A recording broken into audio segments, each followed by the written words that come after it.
fear is a very, very real emotion. There's not a person alive that does not experience fear on some level. Don't you believe that for a minute? I face it all the time. Fear is so big and so prevalent today. Nothing produces more failure than does fear. It is the fear of failure that freezes people before they even start. It is the fear of failure that causes you not to want to deal with the rejection and the potential hurt that failure causes. So fear cripples you on so many levels. But how is it that some people somehow manage to get by anyway? What is it that you can do that would help you overcome whatever fear you face? Well, here's what I was taught, and this has helped me in my life, my career, my family, my jobs, my ambition, everything. You overcome fear with your dreams. I want y'all to listen to me closely. You overcome fear with your dreams. Steve, how my dreams gonna make me overcome my fear? Because I want you to listen to me. Because the dream is everything. The Bible says a man without a dream or a vision shall perish. The dream is everything. See, if you have no dreams and visions, you will perish. You will die in fear. You will die sitting somewhere in fear without dreams or visions. Dreams are the counterpoint to all fear. I want you to dream so big. I want you to want something so incredible. I want you to dream of having something that's so spectacular that if it doesn't happen, you would be miserable. Man, if I don't make this dream come true, I'm gonna be miserable.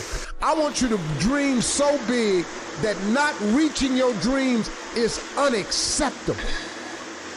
You cannot live in this world without the dream and the vision. You can live in this world without your mother, your father, your brother. You can live in this world without a wife, a husband. You can live in this world without a lot of things. But what you cannot live in this world without is dreams and visions. You will perish without those things. You have to dream of something and want something. That's what keeps pushing you forward. So if you want to overcome your fear, you do it with your dreams. And here's the side note. God is in the make your dream come true business. Ain't he? He do it all the time. I'm telling you, man, God does it all the time. He makes people's dreams come true. What are you dreaming about? Explore what you're really dreaming about so you can lose your fear. You're afraid to open your business because if your business fails, you'll lose the money you saved, or you won't open your business because you might lose your job when your boss finds out. Dream bigger. Dream of what opening that business could do for you. The feeling of freedom that you would have.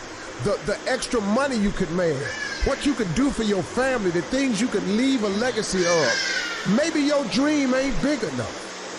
Maybe you got the dream of owning a large company, maybe a mom and pop store. Maybe you dream of climbing the corporate ladder. Maybe you're dreaming of becoming the supervisor or the CEO of the company. You got the dream so big that if this dream don't happen, you'll be miserable. Once you can do that, you can press through your feet. You can move forward. You can get on with it. I'm telling y'all, I was taught this. Dream so big that you can't imagine your life without living your dream. Let me teach you something. How many of you have a dog? How many of you have ever had a dog that had a flea on it? That's everybody. You ever seen a flea? One of the smallest insects. Really small. One of the smallest insects. But for his height and size, and flea has the highest vertical leap in nature for an insect. A flea can jump, has a 36-inch vertical. A flea, man, can come 36 inches off the ground. His vertical is 36. The average person can't do that. But a flea can jump 36 inches off the ground. If you capture the flea and you put him in a mayonnaise jar and you put the lid on it, the flea know one thing. I got a 36-inch vertical. So here he go. He start jumping, but he gonna hit himself on that lid because he got that lid on it. But after a while, after getting knocked down so many times, the flea makes an adjustment. So now the flea only jumps just to where he don't get knocked back down. He got 36 vertical, but since this lid is on, his environment got him now jumping nowhere near what he can. Capture some more fleas and put them in there, they got 36 vertical, but then they start jumping, they find out they keep getting knocked down, they start doing what the other fleas is doing. Next thing you know, got a jar full of fleas in there, ain't even using a 36-inch vertical, because they got a lid on the jar. Them fleas have babies. Them babies is born into the conditions of the environment. So now guess what? The flea is born with a 36-inch vertical, but because he see his mama and daddy and all his cousins and friends jumping just barely to the roof, you know what he do? He duplicates that behavior. The flea never reaches his potential until you take the top off of your mayonnaise jar. You gonna duplicate your surroundings. If you take an oak tree seed and you put it in a 2-foot pot, that seed will never become the oak tree that oak trees are capable of becoming because it's gonna get stifled by the 2-foot pot. Now check this out, ain't nothing wrong with the seed. The seed just fell prey to the environment. You are a seed from God. God made you in his likeness. He big, he vast. Don't you allow your environment to dictate the oak tree that you become. Because ain't nothing wrong with your seed. All of y'all got this wonderful gift that he gave you at birth. All y'all got one, you better believe that now. Don't die with this gift and don't never use it. All of y'all got this wonderful gift, but you gotta use it. Take your seed, take your gift. Get away from these people that's in your life that ain't doing nothing. Get away from people in your life that's hating. Get away from your family members that ain't ever opened a business. Get away from your family members that ain't ever followed their dreams. Get away from your family members ain't never been nowhere but to the family reunion. Ain't never been to a beach. Get away from them. Get away from them. I had to do it. When I told everybody I was getting into comedy, man, oh, Lord have mercy. You can't get into comedy. You ain't even funny. How you gonna make money telling jokes? Now, in the beginning, it looked like they was right. But I never gave up. All I did was identify this gift. I wrote all of my visions down. I read them every morning and every night. And I instilled them in my head. And every time I met somebody, they say, hey man, what you trying to do? I would tell them one of my visions. Somebody would always say to me, you know, I know a guy that's selling them things right there. You ought to talk to him. I started scratching stuff off my vision board. My vision board is so vast now. If I showed you what was on it, you wouldn't even believe it. Because I dream so big. I want so big because the God I serve is big. He's not a small God. He's a really, really big God. He does really, really big stuff. And I expect him to do really, really big stuff for me. If he'd have done it for Oprah, if he'd have done it for the Obamas, whoever got, why I can't have this here? I'm gonna do better with it than all of them. To me, but why you can't have it? That's how you get what you want in life now. You don't have to believe me, but here's the deal. If you keep doing what you've been doing, you're gonna keep getting what you've been getting. If I just told you a different way to go about it, you don't need no money. I just gave you some scriptures you could try and some principles. If somebody who had come from the bottom and got to this position I made told me that this is the way I would try, if I was you, I would try it. I bet you it would work. There's a difference between your passion and your gift. Your passion is something that you enjoy doing. Like, I'm passionate about golf. It ain't what I do. I suck. It's just not what I do. I'm gifted at words. I'm gifted at that.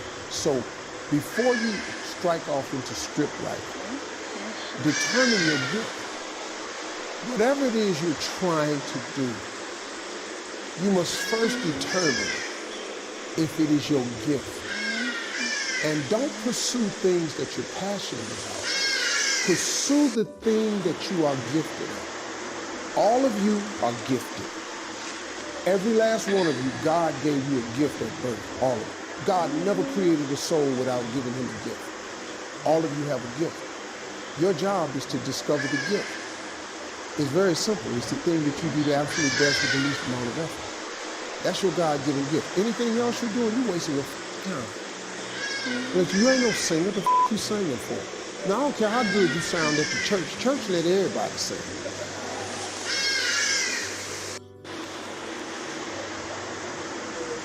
They let anybody go up there and sing. I wasn't walking by myself with the Lord. Man, why is your singing? But they're not gifted. Discover the gift.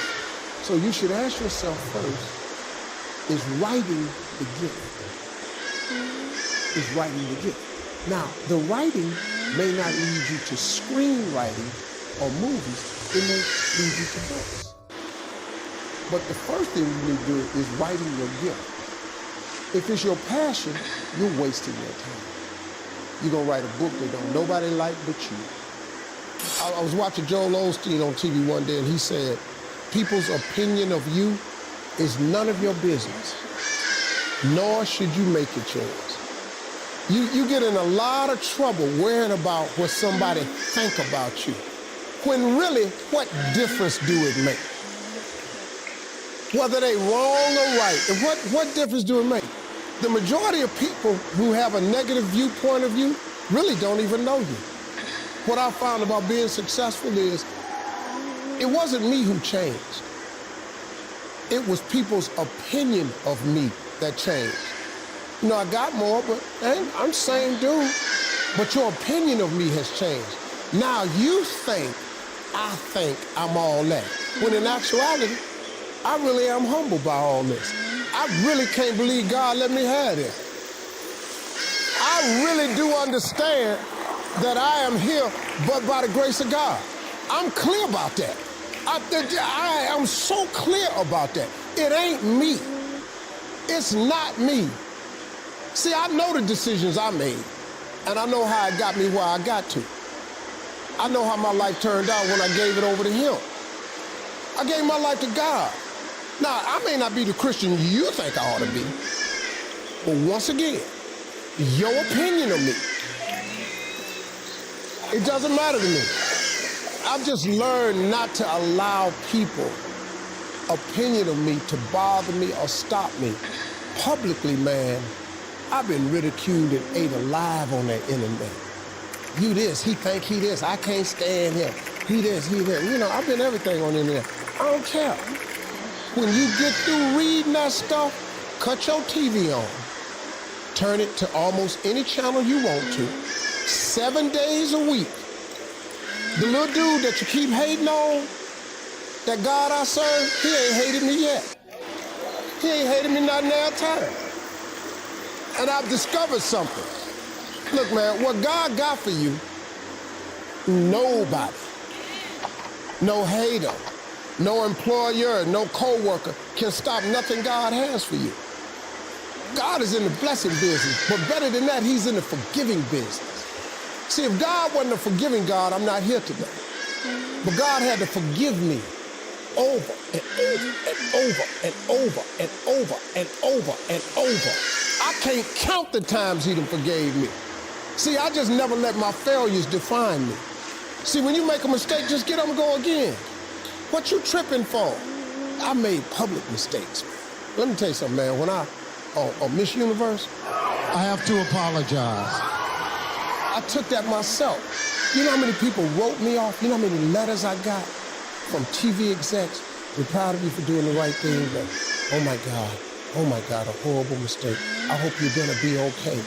You hope I'm gonna be, what, my career over because of that? People wrote me off. You know what, I just got up. I got up, I kept coming to work. I'm back. I just kept coming. I kept showing up. Because eventually, well, what you gonna do? The time has come.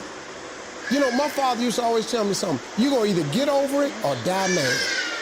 You got two choices. You can get past it or you can die mad. Now, if you want to die mad, carry your ass on and just die mad.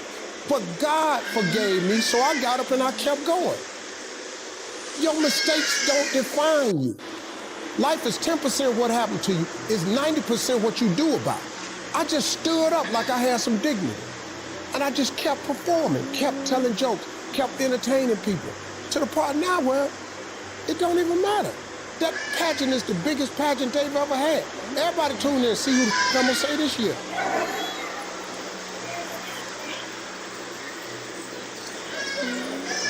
Just keep living, y'all. Keep waking up in the morning. I'm Ephesians 3:20 all day long. I expect God to do exceedingly and abundantly over all I think or ask. Because I honor him, his blessings will chase me down and overtake me. I will be in the right place at the right time. People will go out of their way to be good to me. Because that is my declaration as a servant of the Lord. I'm his child. I am an imperfect soldier for Christ. That's what I am. I'm an imperfect soldier for Christ. I'm in the army of the Lord, but I have a role to play. Success is not a comfortable procedure. It is a very uncomfortable thing to attempt. So you got to get comfortable being uncomfortable if you ever want to be successful. Start putting some pressure on. Put some pressure on yourself. Get out here and get about it. Look, I'd love to sugarcoat this thing for you. I'd love to tell you, look, you can go out here and get rich, do a couple of things. That ain't happening. You got to get real darkish. You got to get downright funky if you want to make it. Now, like I was telling you before, if you want to be ordinary, you ain't even got to listen to me. Just go on about your business. If you think ordinary is cool, ain't no problem. It's some really, really wonderful ordinary people. But if you are sitting in this room and you have extraordinary aspirations, then you're going to have to do extra. You put extra on top of ordinary and you come up with extraordinary. It's no other way. I'm sorry. But here's the fact. All of you have extraordinary capabilities. All of you. You have to decide if you are willing to do the things to put you in that category. Rich people don't sleep 8 hours a day.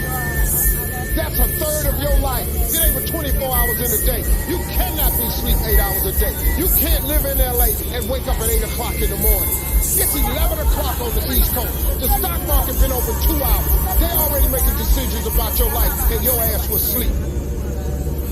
The Bible says, he who loves to sleep and the folding of hands, poverty will set upon you like a thief in the night. If you're not happy with your life, it's because you're not living in your gift and you are decided to receive a pattern. But I can't win no money. I can't make the cut. I'm a 16 handicap. That's on a good day. People, I wanted to play in the NBA. When I was growing up, I wanted to play in the league. That was my goal, to play in the NBA. I wasn't gifted at it, so I had a couple of problems. If I ran at full speed, I didn't have the ball. And when I shot it, it ain't go in a lot of times. Now, you can put that together, you can quit talking about this.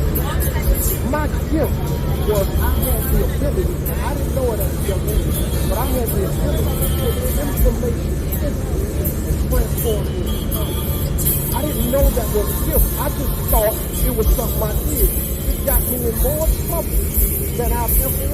Has been the biggest curse. But when you're young, you don't know what gift you can do it. Now, as I got older, this gift has transformed me. I can take information and turn it into information.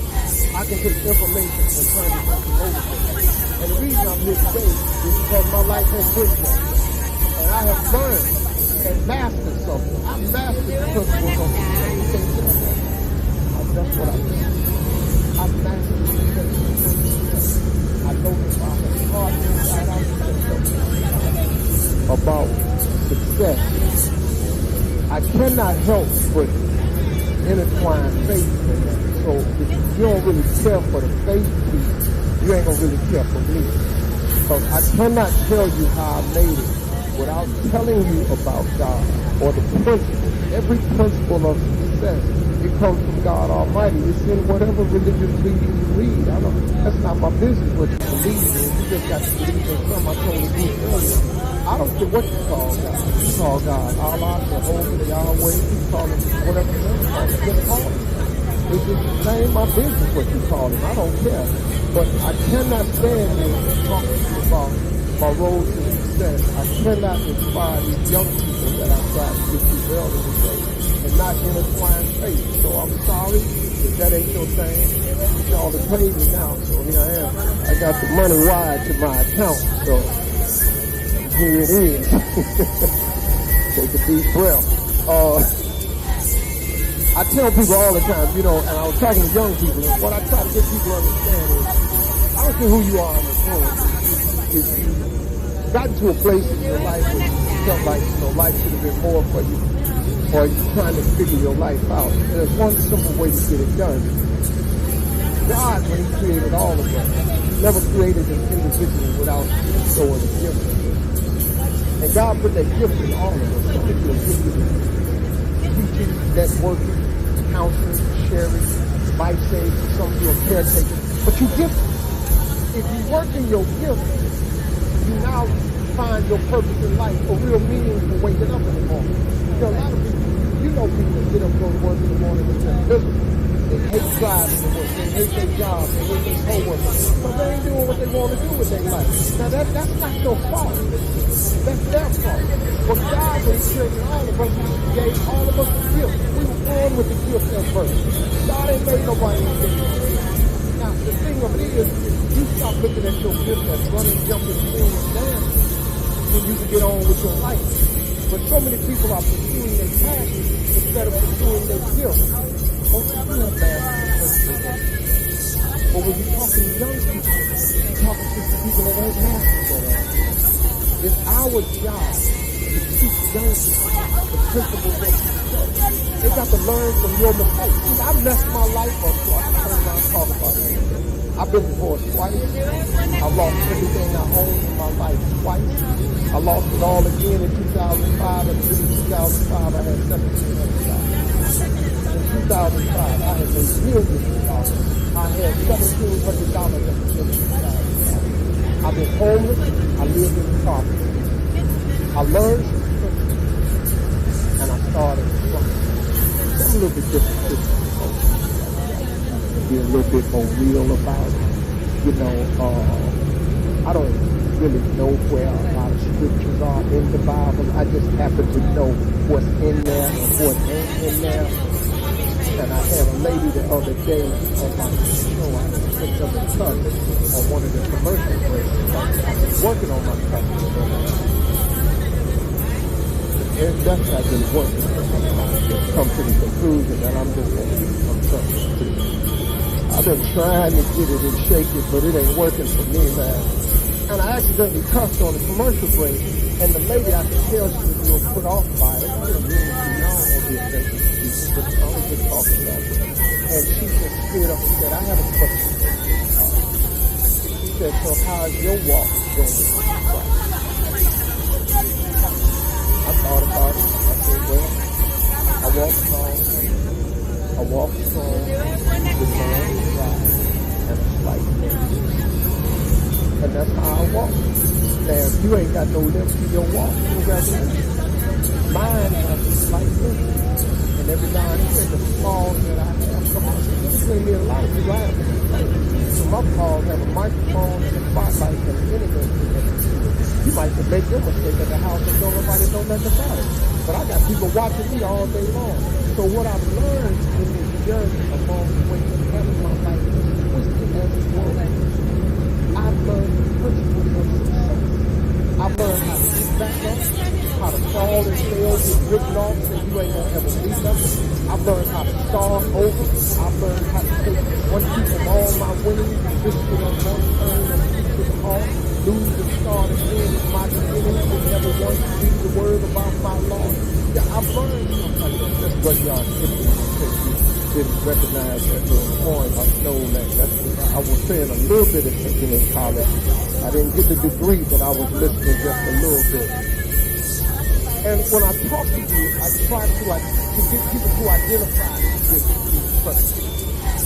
The greatest thing that you can do in your life, I played the kids earlier, so we're in college institute, so it's kind of push people out a little bit when I say this. And I tell them how important it is to get your education, yada, yada, yada. So we at a college, that's what I got to say. But then I turn right around, I tell them the truth. The most important thing in your life is your education. The most important thing in your life is your dream. See, Scripture says a man without a dream or vision will perish. Don't say nothing about it. Now you got to have it.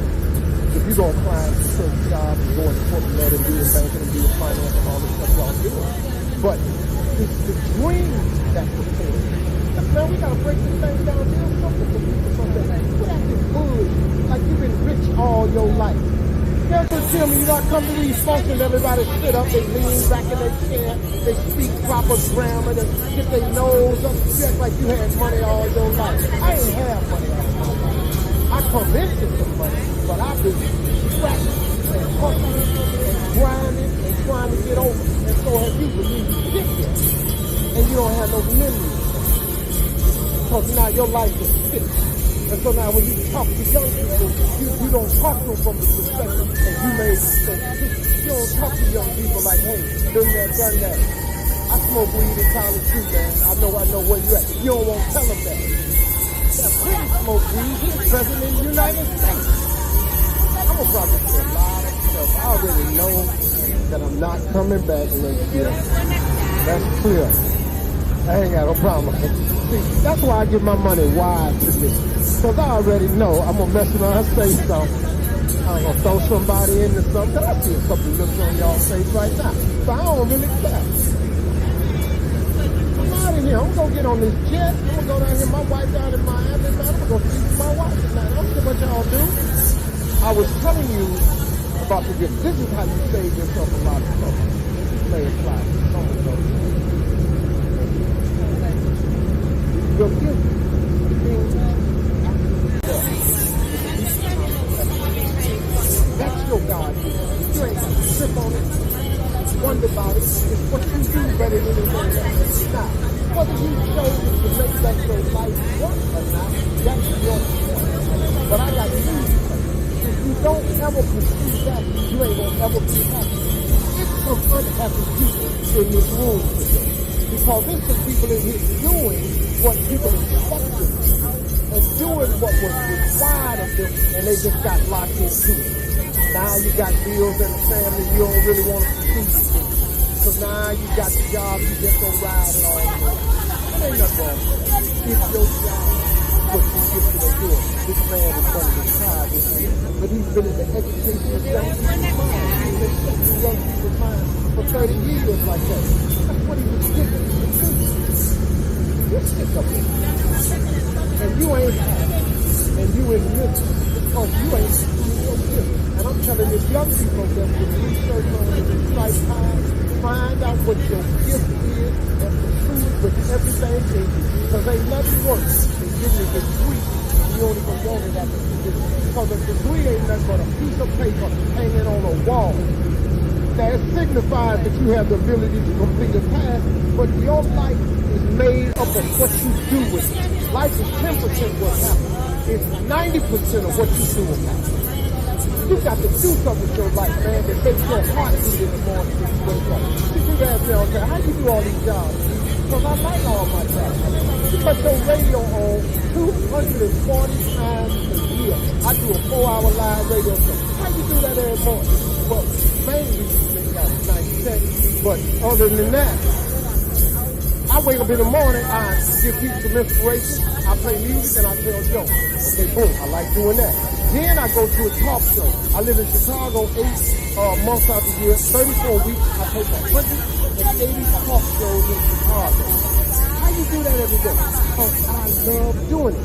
Then I go to Atlanta. I live in Atlanta, and in 9 weeks, I take 200 episodes of Family Feud. Man, how you take all these shows? Once again, they have a check attached to it.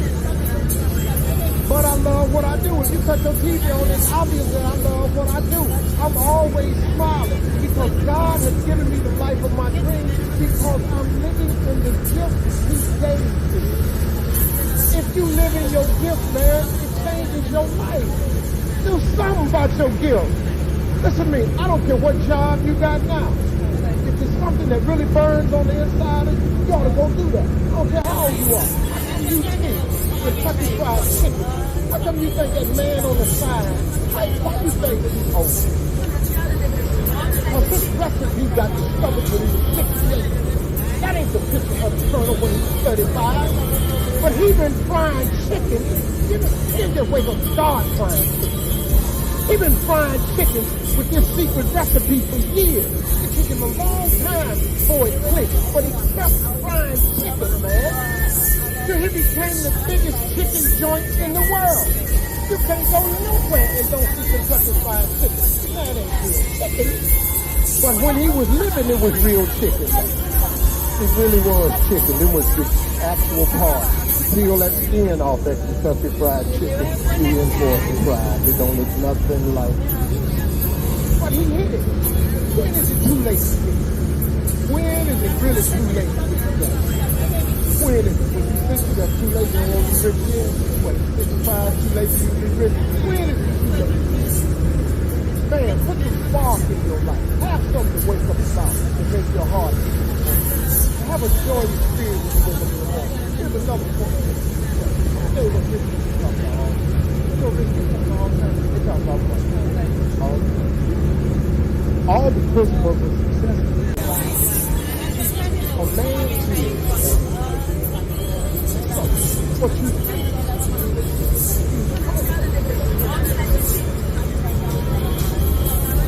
It makes better sense. Bad grammar makes better sense.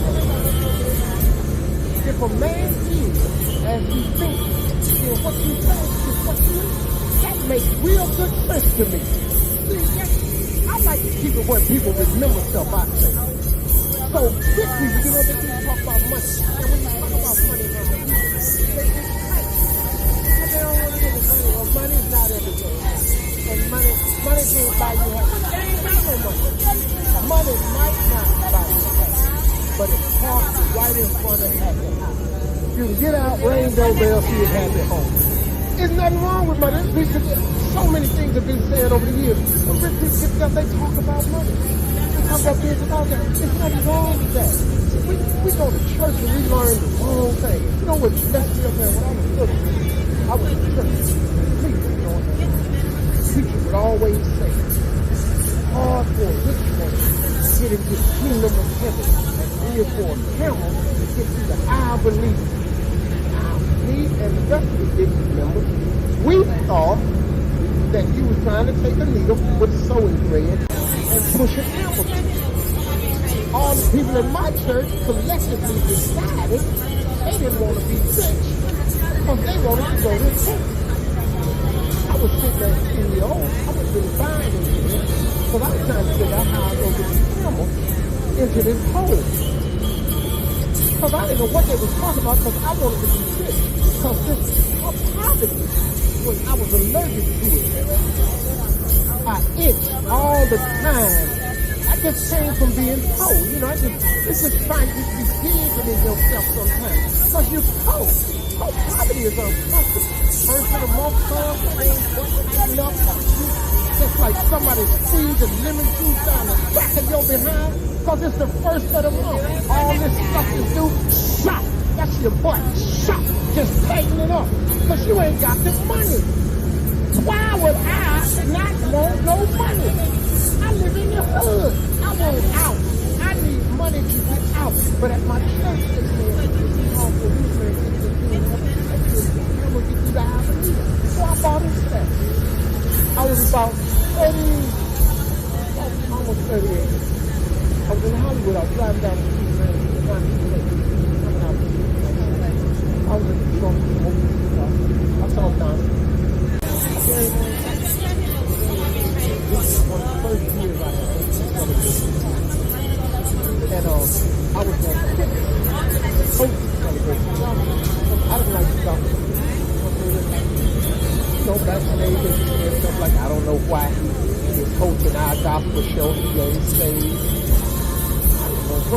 talking about. I'm here for sex. Let's be clear about this. I've been in church my whole life, and God, I ain't living no perfect life about what he was. I was my life at the time. I was on quit. I was telling Donnie I was thinking about quit. He said, now, why you gonna quit? I was telling him, man, that's huge right now. I said, I don't get it. I said, man, think about going back to church, man. You know, when I want to go to heaven, maybe it's just not this other time. It's just going to drive me to the I told him what the position is hard for a man to help man or camel through the eye of a needle. So that makes me a little confused, but you know, he's a pastor. And I was just telling him, you know, but I'm trying to find a way to get the camel through the needle. He said, Steve, that's not what it is. I said, what does it mean? He said, when it means a needle is an art that's stuck in the sand and looks like a wishbone. And they have them to insinuate something. But when a camel approaches the needle, in order for the camel to get through the needle, he has to kneel and crawl. And then the camel gets back up. He said, that's what God is. I said, they ain't talking about a sewing needle. He said, fool, you can't put a camel through a sewing needle. After that, I said, I'm not going to make me submit. I just humble myself before God like I'm going through the needle and he ought to let me in. But I'm going in with some money. I became friends with open women all the time.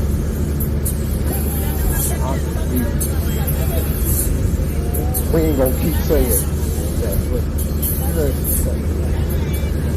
very everybody should say that. Well, there's a lot of things about haters, man. Haters kick you when they run. No way. They just do it all the time. They just hate you. You got them on their side. You got them at your church. You got them on there. You got them. They just hate you. They just they won't be well, here come that. I don't mind it as long as they come. I'm using it up. You can throw up at me. I don't regret it. I'm in the open country. I did a life class. I never knew you had. She said, you believe in me? That was the first time we had a serious conversation. I said, okay, no, I'm not going to believe it. Every successful person I know has a vision, or they have their goals written down. You can't do it without writing it down. When you write it down, it's a symbol of fact. See, I was telling a story earlier about writing it down. You know, teachers, even in 6th grade, asked us to write on a piece of paper that came in something that's called a drawer. So everybody filled out the paper, you had to put your name on it, had to write this one in 1960. So I wrote something nobody was told me I couldn't. I was 10, my vision was wide open. So I wrote, I want to be on TV. Collected all the papers, started going around the room, naming everybody's name, everybody stands up. And she read what they wanted to do. Barbara wanted to be a nurse, Johnny wanted to be a basketball player, Robbie wanted to own gas, Cindy wanted to be a doctor. She got to me, she waited long. Now, I had never got to go find all the money. And she asked me to say, and when I said she said, big, I'm thinking to myself, this is good. This is the golden star. I've been waiting. I ain't never got a star before. This is the so I saw her walking through. I'm skinny, I got my brother's clothes on, because we were poor. I get up there and said, what did you write on this? I said, I want to be on TV. Why did you write that on your paper? I said, because that was our assignment for today. And then she said, what you write that on the paper for? Everybody, of this conversation, this gold star moment. I thought it was going to be. So I started calling her. And she said, so why did you write it on the paper? And I said, because you asked us. Her voice is very soft. She said, do you know anybody on TV? Anybody in this school that get on TV? Any of your relatives get on TV? I'm going to call your mom. You go home. I'm going to come and see you tomorrow. Now you take this test and you come back with something more believable on it. So she put a note on it and I had to go home. My mom was waiting to call me. So my mother said, what you doing up there? Mama, she said, what you like to do? I said, because the lady asked me what I want to do. I'm telling you that. Well, my father was the executioner. My mother was the ward, and he was the executioner. And I knew when he got home, I was going to get my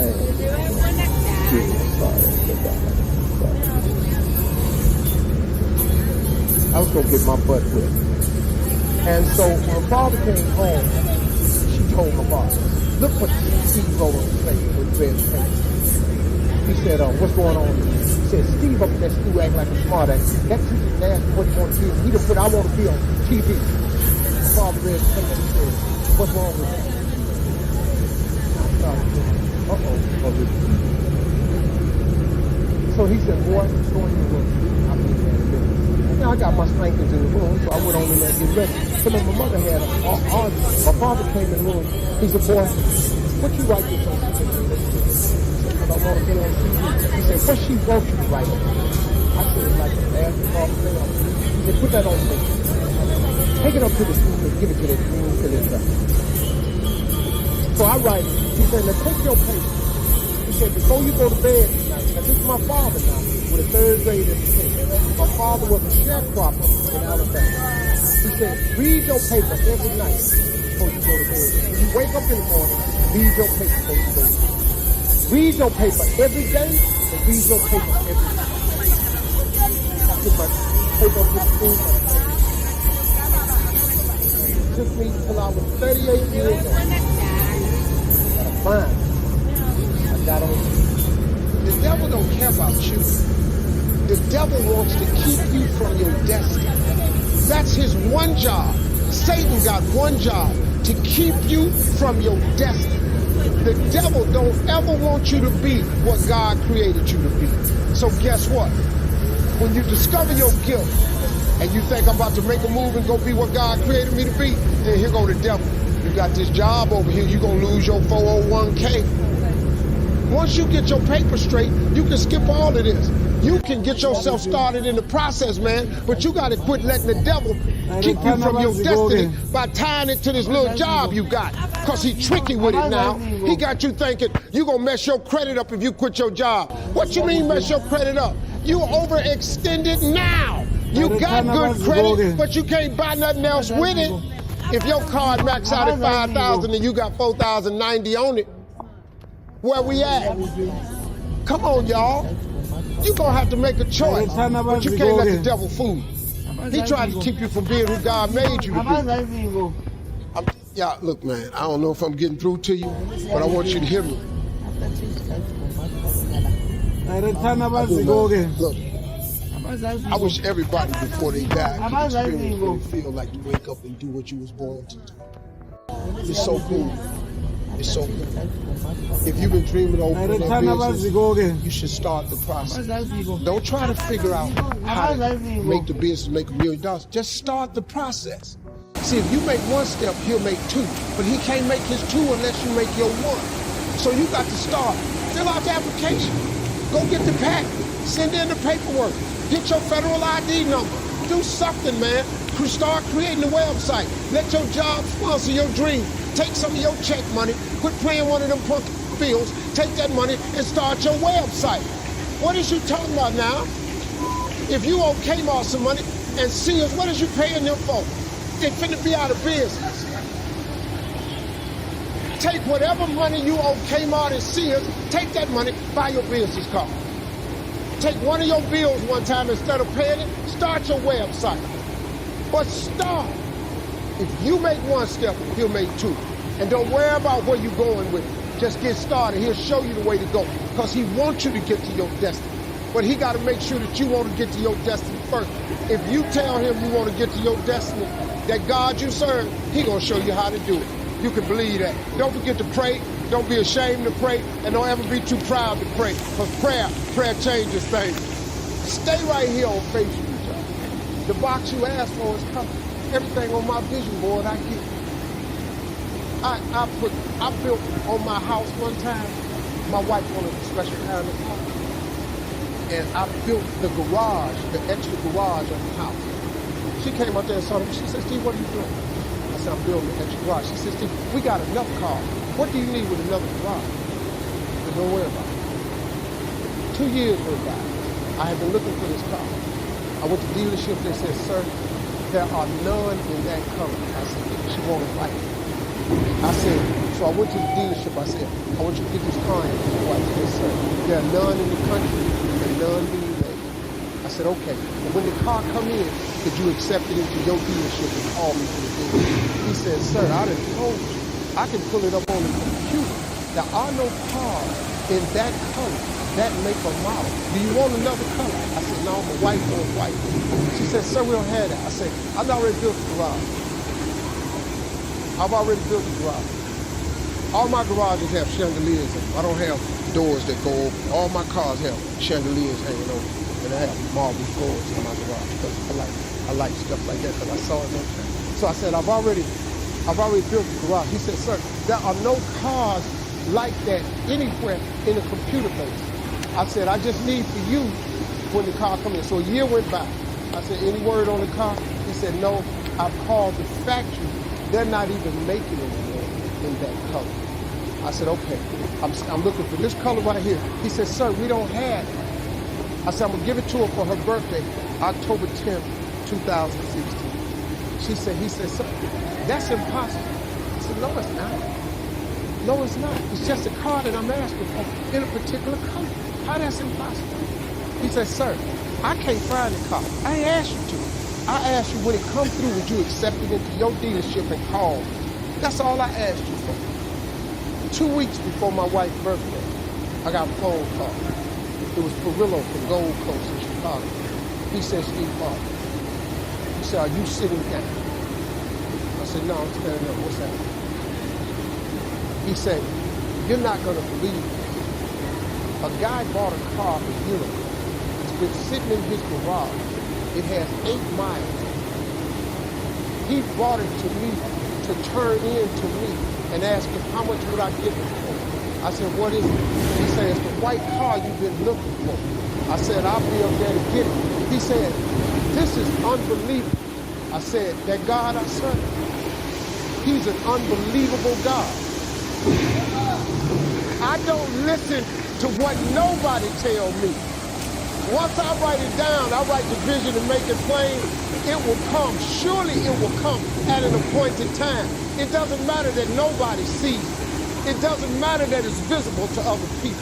All you got to do is write it down and believe it. God is greatness, man, all day long. What he's done for me, he'll do the same thing for you. But you got to write the vision. Go home and read Habakkuk 2:2. Go home and read Bible verse Habakkuk 2:2. Read what it says. If you do that, you'll change your life. Appreciate it. I was 26 years old, man. I was struggling. I didn't have nothing. And these people on the furniture store in Cleveland, and they took me in and gave me my first contract with my little carpet cleaning company. When I became a comedian at 27, I didn't have money to travel. They gave me an account at their travel agency. And man, I ran up a bill like $11,000 just trying to travel and make it. Them people right there, you know, man, they helped me out. I used to spend the night in hotel parking lots. What was I gonna do? I ain't had nowhere to stay, so I lived in the car. I had $35. And I said, come on, God, man, I've been trying to make this dream come true. You done left me out here like this. And I was crying so hard that he just said. I didn't like hear a voice or nothing, but he spoke to me, and Harvey, he said, if you get up, I'm gonna take you places you ain't never been. Now I was finna quit. So I said, skip it. I'm gonna quit anyway. So I got my car, I went to a payphone, and I was gonna call my dad. You remember back in the day when you could punch in a code and call your answering machine and get your messages? So I called, and I punched in the code, and he said, doop. He said, hey Steve, this is Chuck Sutton with Showtime at the Apollo. We saw a tape of you. You're very funny. If you could get here Sunday night, we'd love to put you on television. Call me back. Let me know if you can make it. So I hung the phone up. I'm crushed. Because my whole dream of being on TV, and I couldn't get to New York. I got 35 hours. How am I going to get to New York? I can't make it. So I'm standing there at the phone booth, and tears just coming down my face. I said, God, so that must be a sign for me to go home. Because this it, I ain't even got the money to go to the Apollo. My whole thing that wanted to be on TV, I couldn't even make the dream come true. This is the most messed up moment.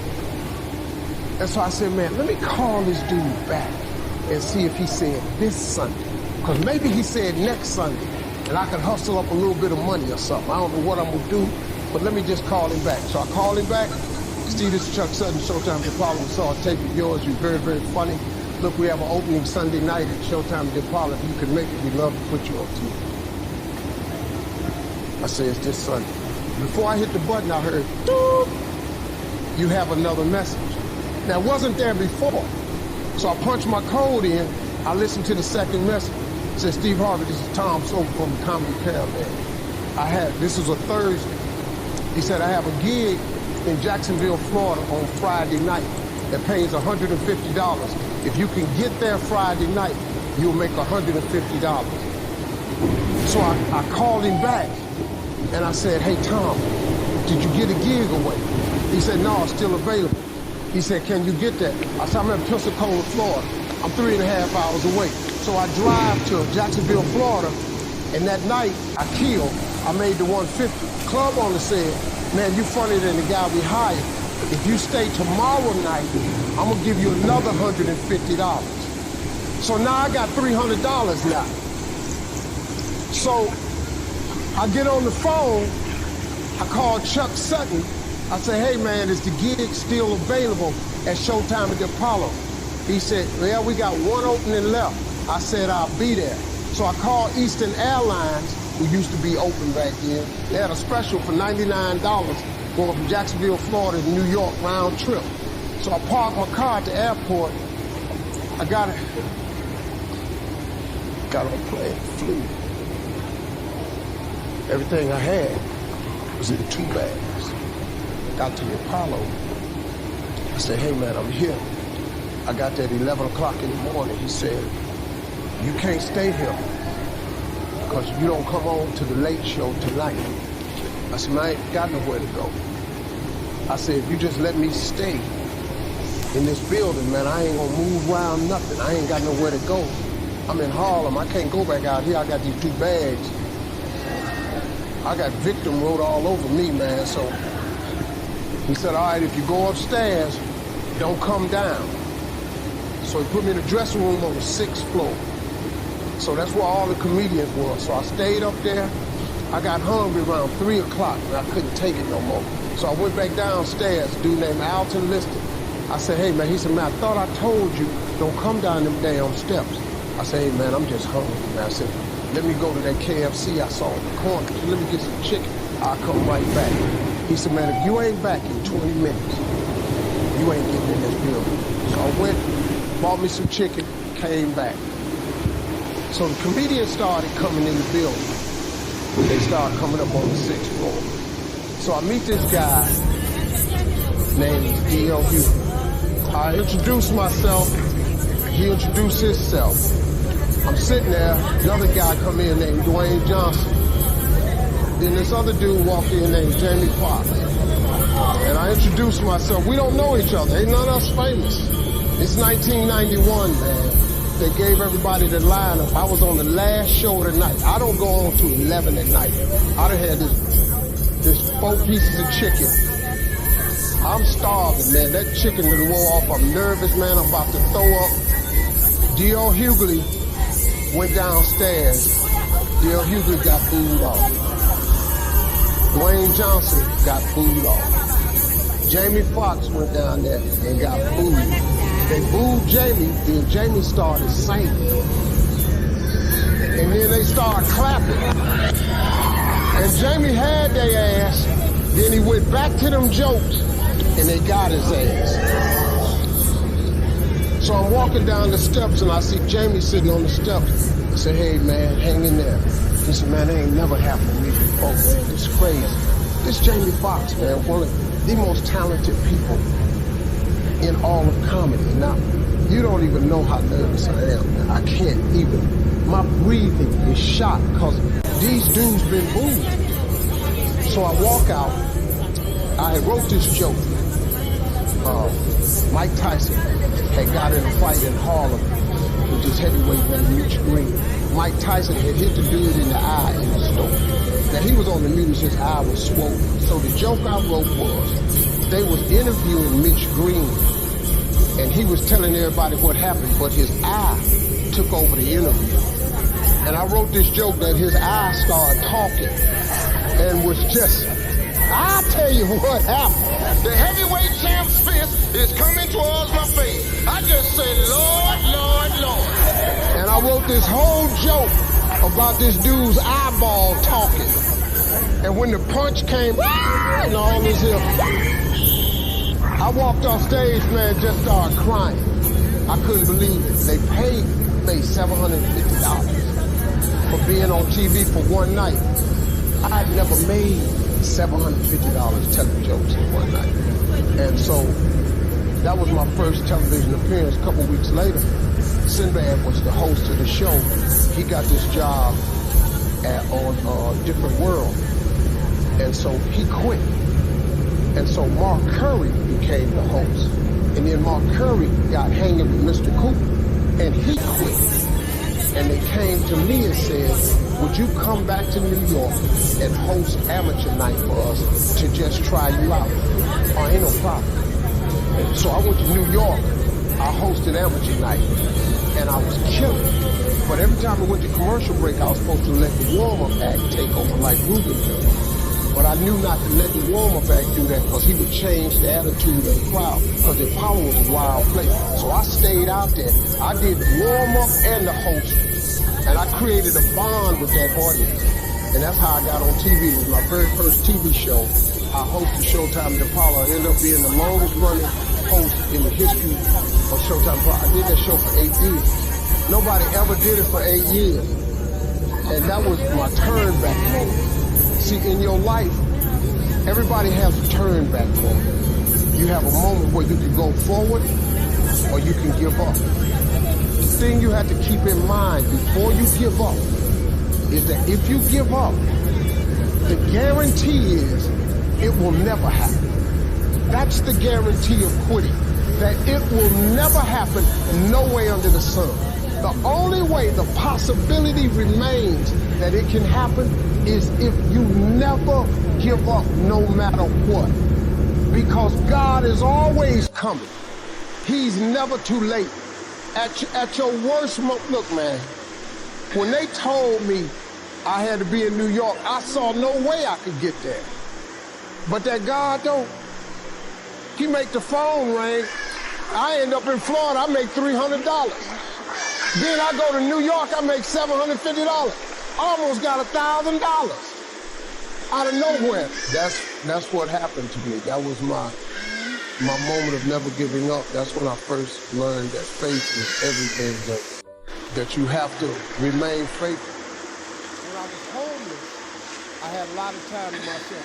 Actually becoming homeless was exactly what I needed. Because God needed my undivided attention. And he had it for 3 straight years. Because I had nothing. And I'm just one of the people that sometimes you just don't get one attention. I can't tell you about no education because I ain't got one. I ain't got no degree in nothing. I I've been told my whole life you'll never be nothing simply because of the way you talk. You know how many times the way I talk, man, especially when I'm kind of country, I don't really speak that good. You know, my English is not eloquent. I know that. But I ain't never let that stop me. When I first got on TV at NBC 7 years ago, they sent a linguist to see me. I didn't even know what that was. I thought this lady was going to show me how to make spaghetti. I didn't know. I never heard this. What is a linguist? So the woman comes in my office and she says, "Are you ready to